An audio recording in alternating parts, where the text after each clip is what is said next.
Light camera action. नमस्कार दोस्तों, चाहने वालों को संजय वर्मा का प्यार भरा नमस्कार। आज मैं कुरुक्षेत्र सीट से भावी member of parliament Shri Ashwani Malhotra ji से मिलाने जा रहा हूं, जिनके कदरदान 6 साल के बच्चे से लेकर 60 साल के ऊपर के सभी नौजवान भी हैं। तो आइए आज इस दूसरे एपिसोड में मैं यानी संजय वर्मा आपसे मुलाकात कर रहा था। तो आई लाइट कैमरा एक्शन के साथ उनके जीवन की फिल्म की कहानी अब शुरू करते हैं, उन्हीं की जबानी। प्यारे भाई और बहनों, हर दिल अजीज, मिलनसार, जन जन प्रिय कुरुक्षेत्र की हसीन वादियों में सफलता का परचम लहराने वाले अश्वनी मल्होत्रा जी के जीवन की फिल्म की कहानी का सफर बहुत ही संघर्षशील और रोचक और मनोरंजक रहा। जमीन पर जुड़े अश्वनी अपने सभी भाइयों में सबसे बड़े होते हुए भी संस्कारी धार्मिक परिवार में रहकर घर और समाज के लिए अपना बराबर कर्तव्य निभाते आए हैं। जी हाँ, और आज भी कुरुक्षेत्र से भावी सांसद हैं। जी हाँ, 6 साल के बच्चे से लेकर 60 साल के बच्चे तो उनको प्यार करने लगते। अश्वनी जी स्वयं बताते हैं कि उनका स्टूडेंट लाइफ में जीवन बहुत अच्छा रहा। मेरा जीवन जो है वो 6th और 10th तक बहुत बढ़िया रहा। और हम जब घर से जाते थे, जब हम 6th क्लास में हम पढ़ने के लिए वहाँ जाते थे, तो कई बार तो हम अपने साइकिल पे जाते थे और कई बार गर्मी ज्यादा होती थी तो हम साइकिल पे नहीं जाते थे।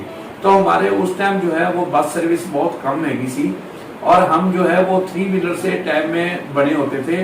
हम उनके साथ वहाँ बैठ के जाते थे और कई बार क्या होता था, वो निकल जाता था, फिर एक ट्रक आता था दूध लेने के लिए जो वहाँ जाता था। तो हम उस दूध वाले ट्रक में जैसे पीछे बैठ के जाते थे, जितना तप से बैठ के जाते थे। तो ये हमारे को पता है, हमारी उस टाइम उम्र कितनी थी, सारी जो है हमारी उम्र 10 साल की थी। और 10 साल के बच्चे के लिए ट्रक पे चढ़ना कितना कठिन होता था। तो हम कई बार भाग के आते थे, अपना खाना खाया, कई बार नहीं खाया कि ये हमारा कहीं दूध वाला ट्रक निकल गया तो हमारे लिए बहुत बड़ी प्रॉब्लम क्रिएट हो जाएगी। उसके बाद कोई बस सर्विस छेती नहीं, तो हम स्कूल से लेट हो जाएंगे। और ऐसे ही हमारा उधर का, जब हम उधर से वापस आना होता था तो हमारे को 4 साढ़े 4 बज जाते थे। तो बस जो है वो भी टाइम उसका 4:30 और 4:15 का ही होता था। तो वो कंडक्टर और ड्राइवर भी हमारे से इतना प्यार करते थे कि भी आप जब आएंगे तभी हम गाड़ी को यहाँ से स्टार्ट करेंगे, तब आपको लेकर जाएंगे। तो हमारा जीवन जो है बड़ा कठिनाइयों वाला भी रहा है और बड़ा शांति वाला भी रहा है, क्योंकि हमारे उस टाइम जो है परिवार सारे होते थे ना, पड़ोस में अड़ोस में वो सारे एक रिश्ता बना होता था कि ये मेरी मासी है, ये मेरी चाची है, ये मेरी ताई है। जबकि उनके साथ हमारा ब्लड रिश्ता नहीं होता था, लेकिन पहले रिश्ते को ऐसा माना जाता था। और 10th की पढ़ाई के बाद हमने एक मन बनाया कि मैंने जो है वो चार्टर्ड अकाउंटेंट बनना है। यहाँ तक तो ये वीडियो जो है ये यहाँ तक हमारा 10वीं तक का जो हमारा सफर यहाँ तक का रहा। कहते हैं कि जिस बच्चे पर माँ बाप का भरपूर आशीर्वाद हो तो उसका जीवन का जो सफ़र है एकदम सरल हो जाता है। कांटों भरी राहों में भी उसको फूलों का सा आनंद आता है, क्योंकि इसमें आप सभी चाहने वालों की दुआएं और माँ श्रीमती कृष्णा रानी मल्होत्रा और पापा स्वर्गीय श्री बनारसी दास मल्होत्रा जी का आशीर्वाद उन पर हमेशा रहा।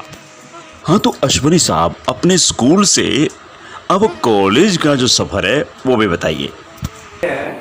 हमारा कॉलेज टाइम बहुत ही बढ़िया था, क्योंकि उस टाइम के अंदर हम पिखीमेंट से अमृतसर का DAV कॉलेज में हम पढ़ते थे। वो हालगेट के पास ही था, DN टैक्की के पास था। और हम वहाँ से बस पे आते थे और टाइम पे हम कॉलेज में पहुँचते थे। और हम अपने सारे सब्जेक्ट जो है बड़े सिस्टम के अंदर बड़े अच्छे वे में हम जो है सारे सब्जेक्टों का पीरियड लेते थे और हम लाइक बच्चों में थे। और हमारा घर से हम खाना लेके नहीं आते थे, क्योंकि वहाँ का हमारे को ना एक चाट वाला था, जो कि सेब, केला, चीकू, अंगूर, जो भी टाइम टू टाइम फ्रूट होता था, उसका एक वो बढ़िया ना हमारे को एक पत्ता चाट का बना के देता था, और साथ में हम कुलचे ले लेते थे। और हमारे वो एक टेस्ट बन गया था कि फ्रूट एक एनर्जी है, तो वो हम उस टाइम हम लंच टाइम में देते थे। और जब हम कैंटीन में कहीं जाते थे चाय के टाइम पे, तो वहाँ भी उनका अच्छा सिस्टम था, चाय अच्छी थी, और कोई भी खाने का सामान हम साथ ले लेते थे और खा लेते थे। और हमारे 3-4 तो मेरे दोस्त वही थे जो हम और वो 6 से लेकर 10 तक हम इकट्ठे पढ़े, वो मेरे क्लास फेलो यहाँ तक भी, कॉलेज तक भी साथ थे। तो हमारा 3-4 का अच्छा ग्रुप था, 3-4 अच्छे लाइक बच्चे थे। एक उसमें से डॉक्टर भी बने हैं, उनका नाम गुलशन दमन है, वो मेरे बुआ जी के लड़के भी लगते हैं। और वैसे भी वो ना पढ़ाई में बहुत होशियार थे, जो गुलशन दमन थे, तो वो डॉक्टर बने। मेरे को बहुत खुशी होती है। अब वो तो डॉक्टर बन गए, हम बिजनेसमैन बन गए, तो हमारा सपना बिजनेस का था कि हम एक अच्छे बिजनेसमैन बनते हैं, क्योंकि हमारे फादर टीचर थे, फिर वो हेड टीचर बने। कि टीचर और हेड टीचर की तनख्वाह बड़ी लिमिटेड होती है, जहाँ किसी भी डिपार्टमेंट में हो, तो वो जो है मतलब अपने आगे बच्चों को जहाज पे नहीं कमा सकते, तो उनका तनख्वाह बड़ा लिमिटेड था, वो टाइम ही ऐसा था। तो हमने चारों भाइयों ने यही सोचा कि हम जो है बिजनेस करें। तो हमने जो अपनी पढ़ाई कॉलेज की है वो पूरी की। उसके बाद हमने जो है ना टेंट हाउस का काम शुरू किया। वो मेरी लाइफ से शुरू हुआ। मेरे मामा जी का टेंट हाउस का काम था, तो मैंने मामा जी को बोला कि मामा जी अब मैंने को काम करना है, तो मेरे को आप बताओ कि मैं कौन सा काम करूँ। तो वो कहने लगे कि मेरे पास इतना टेंट का सामान पड़ा है, तो आप टेंट का सामान जो है वो 200 आदमी का ले जाओ मेरे से, और अपनी एक शुरुआत करो, और आपको जैसे जैसे आगे आप बढ़ते जाएंगे, तरक्की करते जाएंगे, फिर आप मेरे वाला सामान मेरे को वापस कर देना, आपका एक्सपीरियंस भी हो जाएगा। तो हमने जो है वो टेंट हाउस से काम शुरू किया, और ये बात है 81-82 की। जब हमने 81-82 में टेंट का काम शुरू किया और मेरे से शुरू हुआ, तो हमारा वहाँ नाम बनना शुरू हो गया, और हमने जो नाम रखा था वो मल्होत्रा टेंट हाउस नाम रखा था। और मेरे सारे वहाँ रिश्तेदारी थे, सारे सर्कल में थे। हमारे मल्होत्रा परिवार बहुत बड़ा है, तो चोपड़े थे, दमन थे, कक्कर थे, तो टेंट हमारे था। उस टाइम टेंट तो वैसे 4-5 थे, और हमारे टेंट हाउस का नाम था सारे इलाके के अंदर। सभी गुरुद्वारा में हमारा सामान जाता था, कहीं भी कोई बड़ा फंक्शन होता था तो हमारा सामान जाता था। तो हमारे पास जैसे जैसे 200 आदमी का सामान था, तो वो तो मामा जी के साथ जो भी हमारे पास पैसा आता था वो हम मामा जी को 50% हम मामा जी को दे देते थे। तो मामा जी हमारे रेड श्री सतपाल कपूर जी, बहुत उनका नाम है उस एरिया के अंदर, वो कंडक्टर थे। और वो जो भी कोई उनको गरीब वहां बस में बैठा नजर आता था, या जो टिकट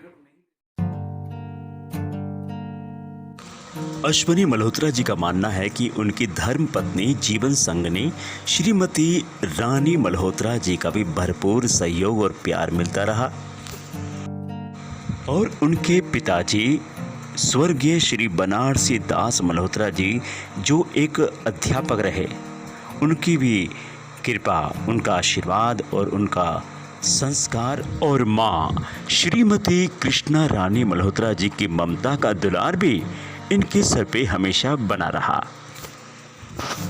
और इसी के साथ ही चलते चलते ये एपिसोड, दूसरा एपिसोड अश्वनी मल्होत्रा जी के जीवन के ऊपर कैसा लगा, और आप क्या जानना चाहेंगे हमें ज़रूर बताएं। यस, संजय वर्मा के नाल अगले एपिसोड तक के लिए इंतज़ार करते रहिए अश्वनी मल्होत्रा जी की कहानी।